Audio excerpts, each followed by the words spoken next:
بسم اللہ الرحمن الرحیم۔ السلام علیکم۔ کا، ہا، یا، عین، صاد۔ دوستوں، یہ حروف مقطعات میں سے ہیں جو سورہ مریم کی ابتدا میں آئے ہیں۔ ان حروف میں اللہ تعالیٰ نے خاص راز اور تاثیر رکھی ہے۔ بزرگان دین اور اولیاء اللہ نے ان الفاظ کو مختلف مواقع پر پڑھنے کے مجرب عمل بتائے ہیں۔ آج آپ کو ایک نہایت آسان، مختصر اور بارہا آزمایا ہوا عمل بتا رہی ہوں۔ جب بھی کوئی مشکل درپیش آئے، کسی سے کام لینا ہو، کوئی رکا ہوا کام ہو، کوئی دلی حاجت ہو یا کسی کے دل میں اپنی بات بٹھانی ہو، یہ عمل بہت کمال اور فوری اثر رکھنے والا ہے۔ اس کا طریقہ یہ ہے کہ وضو کی حالت میں ہوں یا کم از کم پاک صاف حالت میں بیٹھیں، مکمل یقین اور توجہ کے ساتھ ان 5 الفاظ کو ایک ایک کر کے پڑھیں۔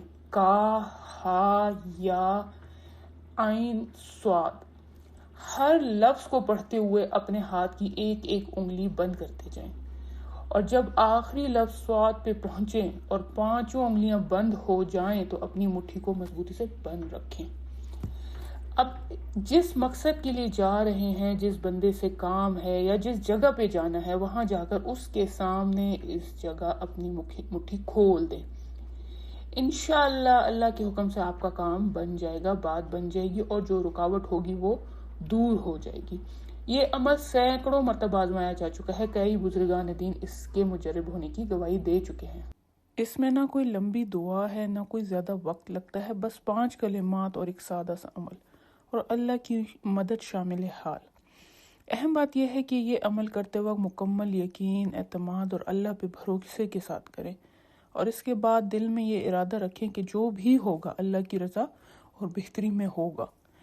اس عمل کا وقت مقرر نہیں ہے، جب دل چاہے، جب حاجت ہو، چاہے دن ہو یا رات، باوضو ہو کر یا پاک صاف حالت میں کر سکتے ہیں۔ اگر ممکن ہو تو اس کے بعد 3 بار درود شریف پڑھ لینا افضل ہے، اور آخر میں دعا کریں کہ یا اللہ اپنی رحمت اور فضل سے میرے کام میں آسانی فرما دے اور اسے میرے حق میں بہتر بنا دے۔ اللہ تعالیٰ سے امید ہے کہ جس یقین اور محبت کے ساتھ یہ عمل کریں گے، ویسا ہی اللہ آپ کے کام میں آسانی فرما دے گا۔ دوستو، ہمارے چینل کو لائک اور سبسکرائب کر لیجئے۔